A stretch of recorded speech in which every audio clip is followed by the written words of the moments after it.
এমন ঢেউ খেলানো ধানের ক্ষেত দেশেতে আছে। হাওয়ায় হাওয়ায় মাতন জাগে, সবুজ ধানের ক্ষেতে ঢেউ খেলে যায়। জমির কিনার থেকে শুরু হয়ে দৌড়ে ছুটে যায় দিক দিগন্তে। ক্ষেতের পর ক্ষেত, মাঠের পর মাঠ, সে ঢেউয়ের মাতন ছড়িয়ে পড়ে।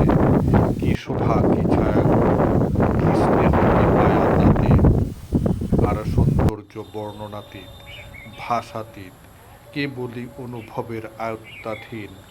নদীর ওপারে ঘিরাটির জোরে এমন হাওয়ার হিল্লোল ডাকছিল কিছুদিন ধরেই।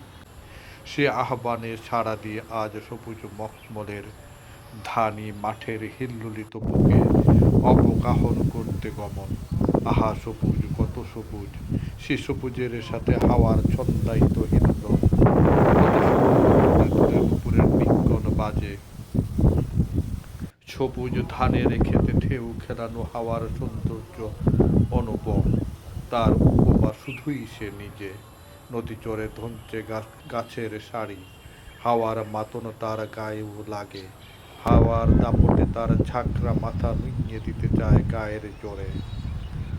প্রতিরোধে ঝট করে মাথা ছাড়িয়ে নেয় ধনচের শাড়ি। সে শাড়ির ভেতর কুটুম পাখি দোয়েল শালিক খাবার খুঁজে ফেরে। হাওয়ার দোলায় ধনচের আসনে বসে ওরাও দোল খায়। আমার মতন অবাঞ্ছিত আগন্তুক দেখে অবাক ওরা, বিরক্ত বোধ হয় কিছুটা, সরে যায় অন্যদিকে। আমি নাছোড় বান্দায় এক পিছু লেগে থাকি। এক সাদা বক হাওয়ার নৌকোয় পাখা মেলে দিয়ে আলতো নেমে পড়ে এক হিল্লোলিত সবুজ ধানের ক্ষেতে।